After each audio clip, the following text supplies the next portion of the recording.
You know that very specific, just deeply unsettling moment of panic. I mean, we have all been there. Oh, absolutely. You're standing on a street corner, right?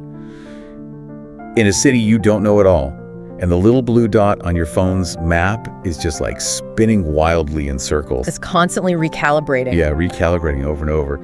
And this cold realization just washes over you that you have absolutely no idea where you are. It really is this profound disruption to our sense of control. I mean, your internal compass just completely shuts down. Yeah. And suddenly the entire environment around you just feels entirely unreadable.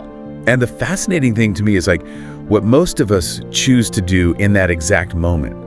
Because instead of doing the logical thing, we put the phone away. Right. We just shove the phone in our pocket, puff out our chests, and start walking with this intense purpose in a completely random direction. Just faking it. Totally faking it. We project this aura of knowing exactly where we're going. We choose to march boldly into the unknown rather than, just stopping to ask somebody for help. Which highlights a really strange tension in human psychology, actually, because the fear of looking vulnerable or standing out as a lost tourist, it manages to completely override our basic survival instinct to seek assistance. It's crazy. It is. We literally prioritize our pride over actual navigation. Well, today, we are dismantling that pride. Our mission for this deep dive is to really decode one of the most universally stressful human experiences, which is navigating an unfamiliar place in a different language without, spiraling into total panic. Because it really is stressful. So stressful. So whether you're traveling abroad or actively learning English or just trying to communicate better when your brain is under immense pressure, we're going to break down the exact mechanics of asking for and understanding directions. Right, because navigating isn't just a geographical challenge, it's actually a test of mastering a very specific, highly nuanced type of social interaction. It's a social thing. Exactly. You're approaching a complete stranger to ask for a favor, often in a second language, while you're operating in this state of mild distress. Navigating that dynamic requires some highly specialized social tools. And to extract those tools, we're pulling from this really fantastic English learning guide called The Traveler's Compass, Mastering Directions in English. And we are specifically analyzing a lesson run by hosts Aurora and Alex. It's a great source. It is. And right out of the gate, they tackle this exact psychological barrier we were just talking about. Like, Alex admits that his own stubborn pride has gotten him hopelessly lost more times than he can count. I think we can all relate to that. Oh, 100%. And he brings up the reality that to overcome that stubbornness, you need to feel absolute confidence in your approach.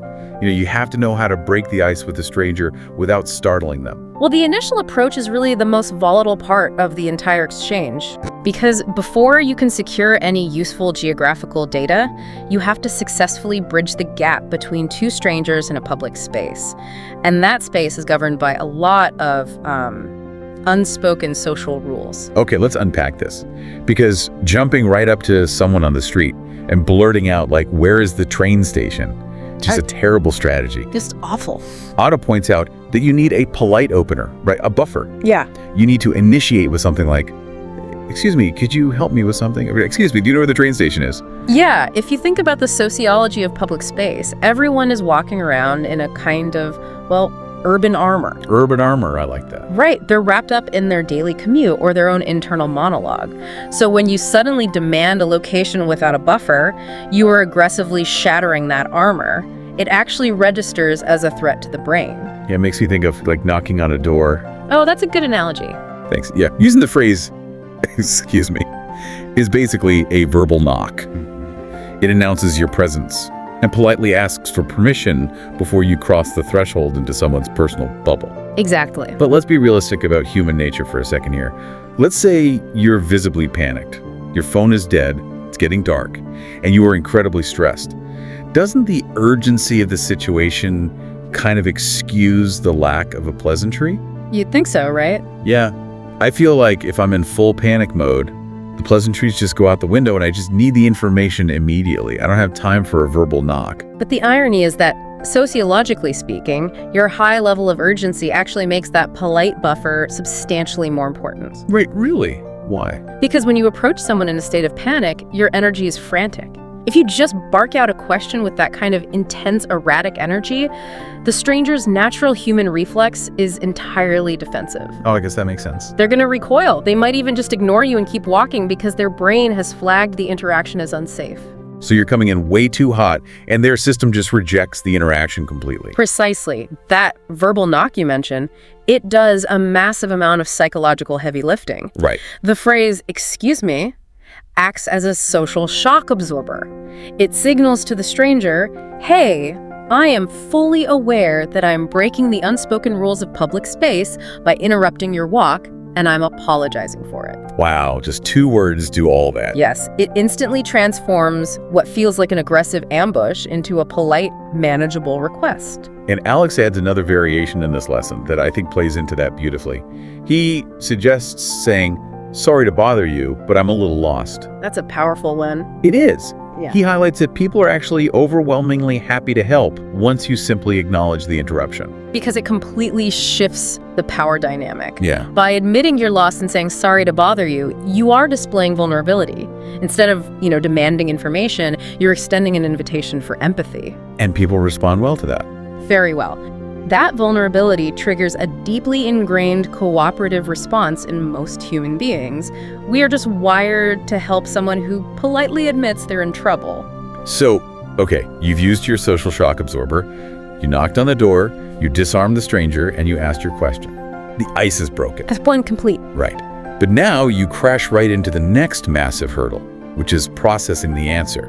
Because the universal reality of asking a local for directions is that they talk incredibly fast. Oh, blazingly fast. They talk fast because they're operating from this cached mental map of the area that they've spent years building. Yeah, they know it like the back of their hand. Exactly. And they assume you share that same baseline understanding, which you obviously do not. You're out there trying to render this map in real time, completely from scratch. Which means we need to talk about decoding their rapid-fire metrics. The baseline directional anchors are pretty straightforward, I think. Yeah, the basic vocabulary. Right. Phrases like, go straight, turn left, turn right, and it's around the corner, which, just means it's immediately past the nearest turn. Simple enough. And you'll also frequently hear, it's on your left or it's on your right, meaning the destination will just simply be on that side of the street when you finally arrive.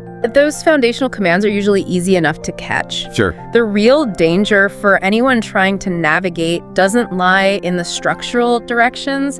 It lies in how terrible humans are at estimating distance. Oh man, here's where it gets incredibly frustrating. And Alex really calls this out in the lesson. Locals love to use these vague distance markers. They really do. They'll say it's 5 minutes away or it's just down the street. But the ultimate trap, like the most spectacularly unhelpful phrase you will ever encounter, is it's not far. No, it's not far, is a linguistic black hole. Black hole, yes. It has led countless travelers completely astray because it lacks any objective metric whatsoever. It is entirely subjective. Yeah. I always compare someone saying it's not far to a chef telling you a dish is not spicy. Ha! That's a perfect comparison. Right, because if a chef eats ghost peppers every single day, their baseline for spice is completely warped compared to yours. You are still going to burn your mouth. Exactly. And as Ada points out, not far to a local might mean a 2-minute stroll, or might mean a brisk 20-minute hike across town. And this subjectivity creates a real psychological dilemma for the person asking. Oh, so? Because the immediate instinct for most people, especially if you're processing a second language, is to just nod along. Oh, totally. You smile, you nod, and you pretend you completely understand what not far means because you do not want to hold up the interaction or look foolish. The classic nod and smile while internally panicking strategy. I've done it a million times. We do it to save face. We do, but it completely defeats the purpose of stopping them in the first place. Yeah, you're still lost. Right. And this is where Alex and Ada strongly advocate for the power of clarification. It is absolutely crucial to push back on those vague metrics. So what should we say instead? Ask a direct follow-up. Say, is it walking distance? Or better yet, force an objective number by asking, how many minutes away is it exactly? Ada emphasizes this point heavily in the source. She says asking for clarification is not embarrassing. It is a strategic move. Right, but it requires a vital shift in how you view the interaction, because you might feel like asking how many minutes exactly is being annoying or exposing your lack of comprehension. Yeah, you feel like you're being a burden. Exactly. Yeah. But psychologically, seeking that kind of clarity actually demonstrates active engagement. It shows the local that you are taking their guidance seriously, you value their time, and you genuinely want to get the details right. Oh, I hadn't thought of it like that. Yeah, it validates their effort to help you, rather than just brushing them off with a fake nod. Okay, so because human estimates of time are so unreliable, locals will naturally pivot anyway. They'll stop trying to calculate distances and start throwing visual anchors at you instead. The human brain heavily favors spatial memory. Really? Oh yeah, we remember distinct objects in our environment far better than we can calculate abstract spatial distances. Which means they're going to rely on landmarks. They'll use, like, a pharmacy, a bank, a massive shopping mall, or a prominent park as the reference point, instead of giving you an actual street name. Which is helpful, mostly. I mean, let's be honest, most locals couldn't tell you the names of the streets they walk on every single day anyway. True. They know the visual terrain, so telling someone to turn at the bank instantly triggers a visual recognition. Telling someone to turn on Elm Street forces them to wander around looking up at trees trying to find a tiny rusted street sign. Right, but there is a massive cognitive trap here. Yes, there is. The visual landmarks are essentially useless if you do not understand the prepositions that connect them. This is a huge point. Yeah, Aude gives these examples, highlighting phrases like next to the pharmacy, across from the park, or behind the shopping mall. Those spatial relationships are the absolute core of the navigation. Okay, but let me play devil's advocate for a second here. Go for it. Are those tiny directional words actually that critical? I mean, if the local tells me the destination is near a giant multi-story shopping mall, and I can literally see the mall from where I'm standing. You're just going to head for the mall. Exactly. I'm just going to walk toward the giant building. I feel like once I have the hardware, the big visual landmark, I don't need to stress over a tiny preposition. I'll just figure it out when I get there. I see your point, but think of it this way. The landmark is hardware, yes, but the preposition is the operating system code that tells you how to interact with it. Okay. If you have a hardware but you input the wrong code, the entire system crashes. Let's use that exact scenario. You see the massive shopping mall. If the local said your destination is next to the mall, you're looking for a storefront on the main public street right beside the entrance. Right. Easy enough. But if the code they gave you was behind the shopping mall and you missed that tiny preposition, Oh, man. You are going to be in a very different environment. entirely different. You will spend 20 minutes circling the main plaza, increasingly frustrated. Meanwhile, your actual destination is located on an entirely different street tucked away near the commercial loading docks and dumpsters. Just hanging out by the dumpster. Exactly. Missing that one small connective word can genuinely route you away from the safe, populated train station and dump you into an empty industrial park. The precision of the preposition is what makes the landmark functional. Yeah, okay, I stand corrected. So we have the theory down. We know we need the social shock absorber to open the conversation. We know we have to demand hard metrics instead of vague distances. And we know we have to treat prepositions like the operating code for our visual landmarks. That's a solid toolkit. Yeah. So let's analyze how this actually looks when all the pieces snap together under pressure. Aude and Alex demonstrate this flawless textbook interaction in the source that really highlights the pacing of a good exchange. It's an excellent model to study because it showcases active information management. Yeah, let's walk through it. Alex initiates it perfectly. He says, "Excuse me, could you help me? I'm looking for the nearest pharmacy." There's the verbal knock. Right. And Aude responds, "Sure, go straight for 2 blocks, then turn left at the coffee shop." Yeah. And here, Alex does something brilliant instead of just nodding and smiling. It clarifies. Yes.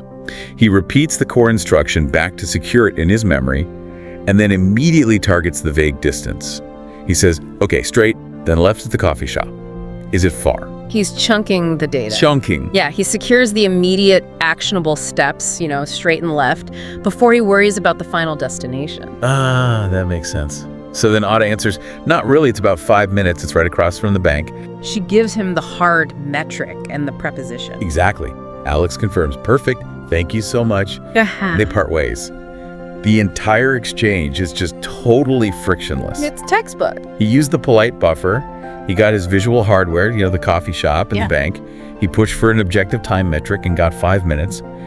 and he locked in the exact spatial relationship across from. That flawless exchange really shines a light on where most interactions fall apart. Yeah, the contrast is stark. Because if Alex had skipped that polite opener, he would have instantly triggered a defensive reflex from Ada.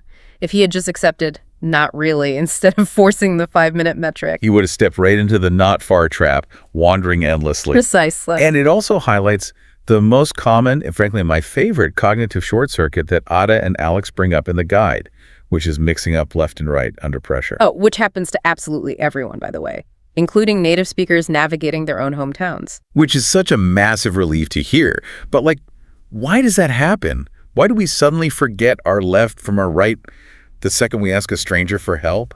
It seems so basic. It comes down to cognitive load theory. Okay, what's that? Well, your working memory only has a limited number of slots available at any given moment. Think of it like RAM in a computer. Okay, I follow. When you're lost, you're trying to translate a second language, you're monitoring a stranger's facial expressions to make sure you aren't annoying them, and you're trying to visualize a mental map of a city you've never seen before. So your RAM is full. Your brain's RAM is completely maxed out. And because left and right are arbitrary relative directions, they're usually the first pieces of data your brain simply drops to save processing power. Your brain just completely blue screens on the most basic concept. Yeah. That is wild. It really is. But this is where Ada and Alex offer the ultimate physical override. When your working memory drops the words, you completely bypass language altogether. The physical failsafe. Yeah. You literally just point your arm down the street and ask this way. It's an incredibly elegant solution, really, because it grounds abstract linguistic concepts directly into physical reality. Yeah. If they said left and your maxed out brain causes you to point right, the local will immediately instinctively correct your arm or gesture the other way. It entirely removes the ambiguity of the spoken word. So, to synthesize all this strategy for the next time you find yourself staring at a spinning blue dot, ditch the stubborn pride. Step 1. Remember that, is your absolute best friend and your social shock absorber. Refuse to accept subjective nonsense like not far and ask for exact minutes. Push for clarity. Treat prepositions as the vital operating code for your landmarks. And when your brain's RAM is completely full and the words fail you, just point your arm down the street. It provides a highly effective framework for managing both the geography and the social friction of the moment. The source material really leaves us with some great reflection points to consider too.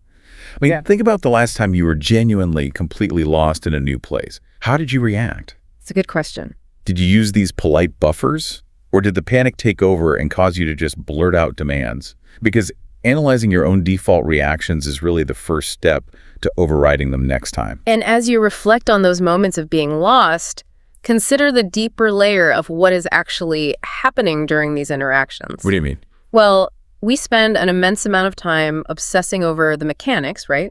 The vocabulary, avoiding the cognitive traps, memorizing the preposition. Sure, the tactical stuff. But beneath all of that strategy, stopping a stranger on the street for directions is one of the purest, most fundamental acts of human vulnerability. Oh, wow. You're stepping completely out of your ego.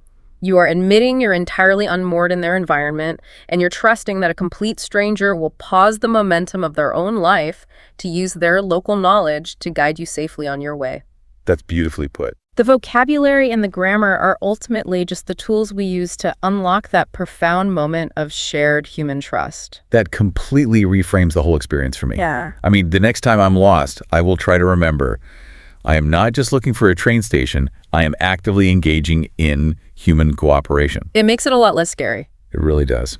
Thank you so much for joining us on this deep dive today. Keep learning, drop the pride when you need a hand, and above all, stay curious. We will catch you next time.